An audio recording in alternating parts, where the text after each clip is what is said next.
اللہ پاک نے اگر معاف نہیں کیا تو ایک اس طبقے کو معاف نہیں فرمایا جو مذاق اڑاتے تھے۔ یہ مذاق اڑانا اللہ کو پسند نہیں ہے۔ استہزاء کرتے تھے، مذاق اڑاتے تھے۔ 15 آدمی تھے، ان میں سے ایک کا نام تھا ولید ابن مغیرہ۔ یہ وہ آدمی تھا جو یہ کہا کرتا تھا لولا نزل هذا القرآن على رجل من القريتين عظیم۔ لو اللہ نے نبوت دینی تھی تو کہاں جا کر دی ہے؟ طائف میں بڑے بڑے چودھری تھے، بڑے بڑے مالدار تھے، مکہ کے اندر بڑے بڑے مالدار تھے۔ اگر یہ قرآن اتارنا ہی تھا تو کسی مالدار کو کیوں نہیں اتارا؟ اگر نبوت دینی تھی تو کسی چودھری کو کیوں نہیں دی؟ لولا نزل هذا القرآن على رجل من القريتين عظیم۔ کسی بڑے آدمی کو نبوت دینی ہوتی، اگر دینی ہوتی تو بڑے آدمی کو دی ہوتی۔ اللہ نے اگر نبوت دینی تھی کسی چودھری صاحب کو دی ہوتی، اس کے پیچھے بہت سارے لوگ ہوتے، اب تو ہدایت مل جاتی۔ کیا کر اللہ نے نبوت دی یتیم کو؟ ایسے گھرانے کے اندر نبوت دے دی جن کے پاس مال نہیں ہے۔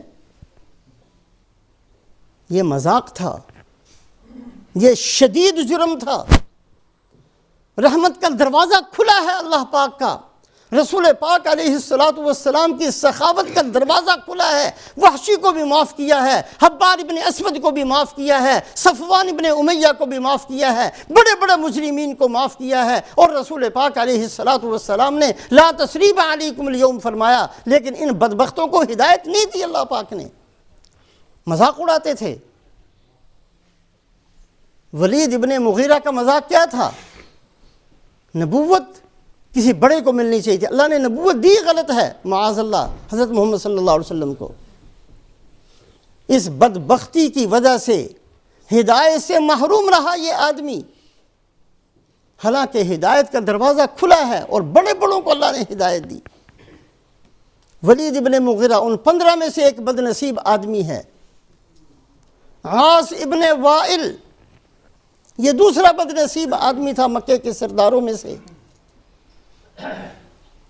رسول پاک علیہ السلام کے صاحبزادے حضرت قاسم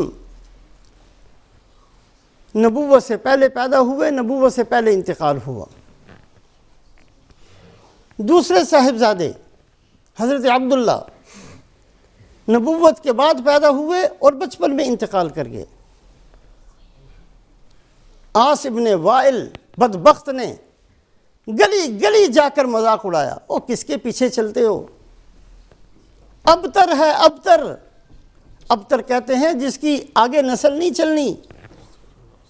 او کیا ابتر کے پیچھے چلتے ہو؟ کسی چودھری کے پیچھے چلو جس کی اولاد ہو، جس کے خادم ہو، جس کے نوکر ہو، جس کا خاندان ہو، اس کے پیچھے چلو۔ کیا ابتر کے پیچھے؟ آج ان کی بات ہے، کل ان کی بات ختم ہو جائے گی۔ اِنَّا أَعْطَيْنَاكَ الْكَوْثَرَ فَصَلِّ لِرَبِّكَ وَانْحَرْ إِنَّ شَانِئَكَ هُوَ الْأَبْتَرُ۔ اللہ نے شان میں سورہ کوثر کو نازل فرمایا۔ اس بد نصیب کو اللہ پاک نے ہدایت سے محروم رکھا۔ فتح مکہ کے بعد ہدایت کا دروازہ کھول دیا اللہ پاک نے۔ جیسے اس سے بڑا کوئی نیکی والا نہیں ہے جس کو رحمت للعالمین حضرت محمد صلی اللہ علیہ وسلم کے چہرے مبارک کی زیارت نصیب ہو گئی، اس سے بڑا بد نصیب بھی کوئی نہیں ہے جس نے براہ راست قرآن اللہ کے نبی سے سنا اور نہیں قبول کیا۔ اس سے بڑا بد نصیب کوئی نہیں ہے، اس سے بڑا بدبخت کوئی نہیں ہے جس نے براہ راست رسول پاک علیہ السلام نے جس پر محنت فرمائی، جس کو دین سمجھایا اور وہ سمجھنے کے لیے تیار نہیں ہوا۔ اس سے بڑا بد نصیب کوئی نہیں ہے، پورے جہان میں کوئی نہیں ہے اس سے بڑا بد نصیب۔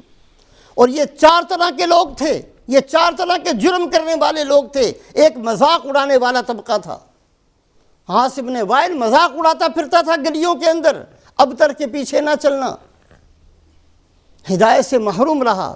مکہ فتح ہوا، سب کو اللہ نے ہدایت سے نواز دیا، 15 بندے محروم رہے، ولید ابن مغیرہ، عاص ابن وائل، نضر ابن حارث تیسرا آدمی۔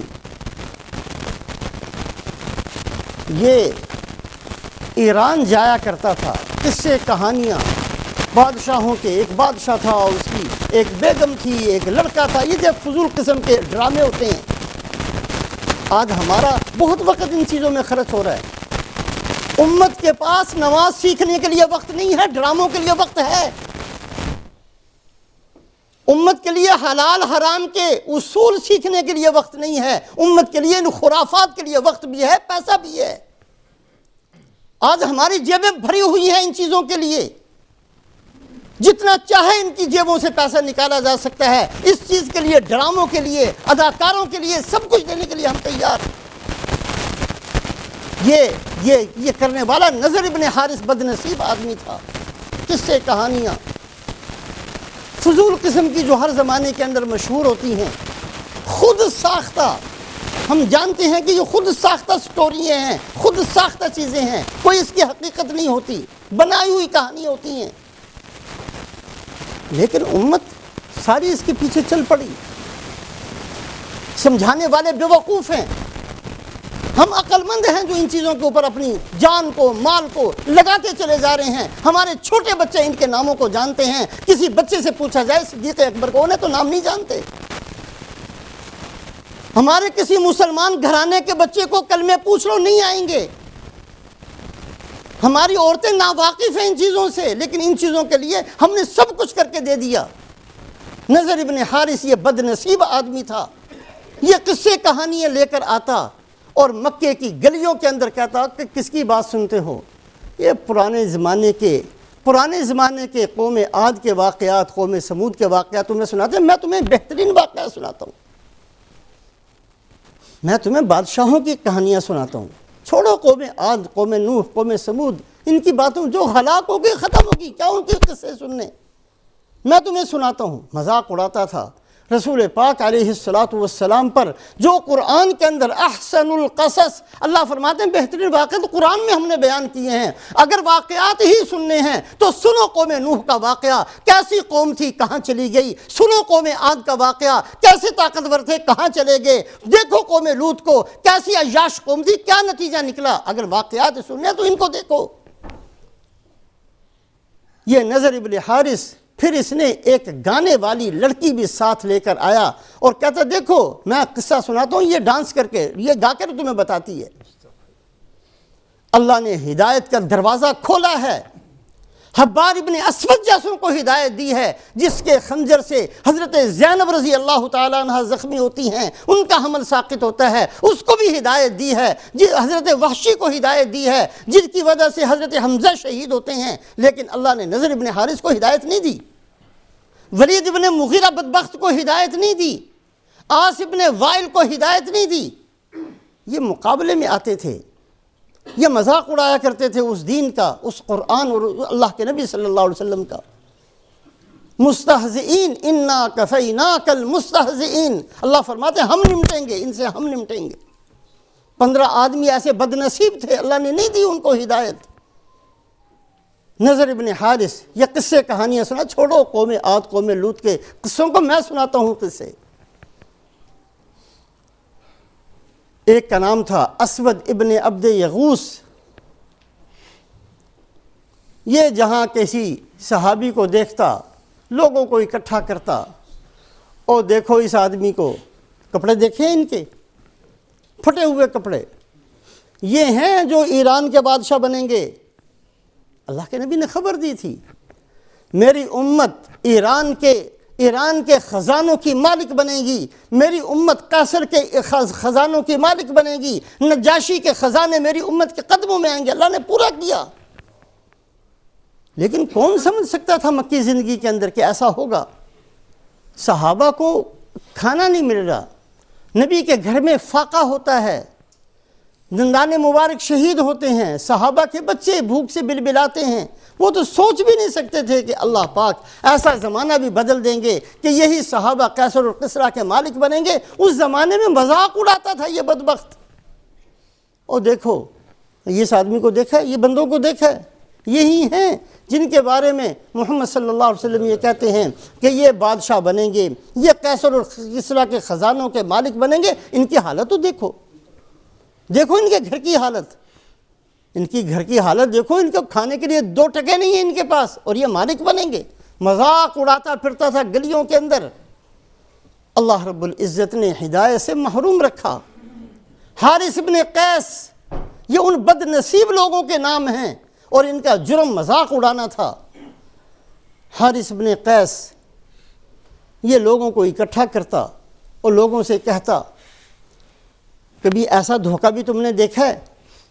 یہ محمد صلی اللہ علیہ وسلم کیسے لوگوں کو اپنے ساتھ ملا لیتے ہیں، اور جب ان سے پوچھا جائے کہ یہ ساری محنت کا بدلہ کیا ملے گا، کہتے مرنے کے بعد ملے گا۔ لو، کب مریں گے، مرنے کے بعد کوئی ہے بھی کہ نہیں ہے زندگی، ہمیں کیا پتہ۔ کتنے بڑے دھوکے میں اس بندے نے ڈال دیا۔ معاذ اللہ ثم معاذ اللہ ثم معاذ اللہ۔ یہ بد نصیب اس طریقے سے مذاق اڑاتا تھا کہ دیکھو تو صحیح یہ کیسے بیوقوف لوگ ہیں، جو موجود ہے اس کو چھوڑتے ہیں۔ آج ہمارے دماغوں میں بھی یہی گھسا ہوا ہے، کھاتے چلے جاؤ حرام، کفر کے ساتھ زندگی گزارو، گناہوں کے ساتھ زندگی گزارو، شرک کے ساتھ زندگی گزارو، معصیت کے ساتھ زندگی گزارو، نافرمانی کے ساتھ گزارو، چھوڑو اللہ کو، اللہ کے رسول کی بات کو، جو اپنے دل میں آئے اسی حساب سے زندگی گزارو، دیکھی جائے گی قبر میں کیا ہوگا۔ اللہ فرماتے ہیں تم اس کو دور سمجھتے ہو، وہ تو بہت قریب ہے۔ قیامت کو دور نہ سمجھو، قیامت قریب ہے۔ قبر کو دور نہ سمجھو، قبر بہت قریب ہے۔ آخرت دور نہیں ہے، آخرت بہت قریب ہے۔ ایک آنکھ جھپکنے کی صرف دیر ہے، یہ ایک پردہ ہے زندگی کا، یہ کسی وقت کسی بندے کا بجھ جائے سب کچھ سامنے آ جاتا ہے۔ یہی یہ بد نصیب ہر ایک کو کہتا پھرتا اور لوگوں کو دین سے دور کرنے کی کوشش کرتا۔ اللہ نے ہدایت کا دروازہ کھولا، اللہ پاک نے سب کو ہدایت دی، ان بد نصیبوں کو ہدایت نہیں دی، اس لیے کہ یہ مذاق اڑاتے تھے اللہ کے نبی صلی اللہ علیہ وسلم کی باتوں کا۔ عقبہ ابن ابی معیط یہ اس بد نصیب آدمی کا نام ہے۔ اس کی ایک عادت تھی، سردار تھا مکے کا، سفر میں جاتا واپس آتا تو سارے مکے والوں کی دعوت کرتا، سب کو بلاتا۔ ایک دفعہ سفر سے واپس آیا، لمبے چوڑا انتظام کیا، مکے والوں کو بلایا، لوگ آ رہے ہیں، کھانا کھا رہے ہیں۔ رسول پاک علیہ السلام اس کو خود سمجھانے کے لیے تشریف لے گئے، بذات خود تشریف لے گئے۔ جا کر اس کو کہا کہ دیکھ آخرت ہے، میں اللہ کا نبی ہوں، مرنے کے بعد ایک زندگی ہے جو اس زندگی سے کہیں بہتر ہے، جنت ہے، جہنم ہے، ساری باتیں بتائیں۔ اس نے کہا کہ جی میں ایک شرط پر آپ کی بات کو قبول کرتا ہوں کہ آپ جیسے یہ مہمان میرے گھر آئے ہیں، کھانا کھا رہے ہیں، ان کے ساتھ بیٹھ کر آپ بھی میرے گھر میں کھانا کھائیں۔ آپ نے فرمایا نہیں، میں تیرے گھر کا کوئی کھانا نہیں کھاؤں گا، میرے کھانے کی شرط یہ ہے کہ تو آخرت کو، دین کو قبول کرے۔ اس نے کہا جی ایک آدمی میرے گھر میں آئے اور بغیر کھائے ہوئے چلا جائے، یہ میری بڑی بے عزتی ہے۔ آپ تشریف لے ہی آئے ہیں، ٹھیک ہے، جو بھی آپ کے ساتھ معاملات ہیں، لیکن بغیر کھانے کے آپ نہ جائیں، میں آپ کی ہر شرط کو قبول کرتا ہوں، ٹھیک ہے، اگر کلمہ ہی ہے تو میں کلمہ بھی پڑھ لیتا ہوں۔ عقبہ ابن ابی معیط نے کلمہ پڑھ لیا۔ ابو جہل بیٹھا ہوا انتظار کر رہا تھا، آپ صلی اللہ علیہ وسلم تشریف لے گئے۔ ابو جہل نے مذاق اڑایا، او ہو لگتا ہے کوئی پیسے کم ہو گئے ہیں، اب تو نے بھی کلمہ پڑھ لیا؟ کہا نہیں، میں نے تو اس لیے پڑھا تھا، میں نے کوئی دل سے تھوڑی پڑھا ہے، میرے گھر میں ایک آدمی آئے بغیر کھائے چلا جائے، میری بے عزتی ہے، میں اس لیے میں نے تو پڑھ لیا۔ کہا نہیں مجھے نہیں، میں نہیں تیری بات کو مانتا، ہو سکتا ہے تو نے دل سے پڑھا ہو۔ او نہیں بھائی میں نے نہیں دل سے پڑھا، نہیں تو نے دل سے پڑھا ہے۔ ابو جہل بڑا بد نصیب آدمی تھا، بار بار کہتا ہوں کہ میں جب خود کہہ رہا ہوں کہ میں نے صرف اس لیے پڑھا ہے کہ اس کے بغیر وہ تیار نہیں تھے میرے گھر کا کھانا کھانے کے لیے، اور میری بے عزتی تھی کہ ایک آدمی مہمان آئے اور بغیر کھائے میرے گھر سے چلا جائے، میں تو اس لیے ان کی ہر شرط قبول کرنے کے لیے تیار، ایسے میں نے زبان سے پڑھ دیا۔ کہ نہیں تو نے دل سے پڑھا؟ کہ نہیں میں نے زبان سے پڑھا۔ کہ اگر اچھا اپنی بات میں سچا ہے تو جا اور جا کر محمد صلی اللہ علیہ وسلم جو حرم کے اندر اللہ کے سامنے عبادت میں مصروف ہیں، جب وہ سجدے میں جائے تو اپنا پاؤں ان کی گردن پر رکھنا۔ کہا کوئی بات نہیں، چلا جاتا ہوں۔ یہ بدنصیب آدمی، یہ بدنصیب آدمی، بدبخت آدمی،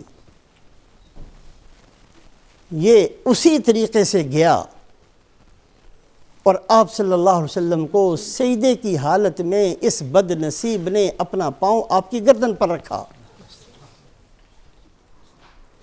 اللہ کے دربار میں جیسے بہت بڑی نیکی یہ ہے کہ کسی کو اللہ آپ صلی اللہ علیہ وسلم کی صحبت دے دیں، یہ بہت بڑی نیکی ہے، ساری دنیا کے نیک ان کا اس ایک صحابی کا مقابلہ نہیں کر سکتے۔ اسی طریقے سے سب سے بڑا بد نصیب آدمی وہ ہے جس کو اللہ کے نبی نے خود سمجھایا اور وہ نہ سمجھا، جس کو خود سکھایا اور وہ نہ سیکھا، جس کے سامنے خود تشریف لے گئے اور اس نے دین کو قبول نہ کیا۔ اس سے بڑا بد نصیب پورے جہان میں کوئی نہیں۔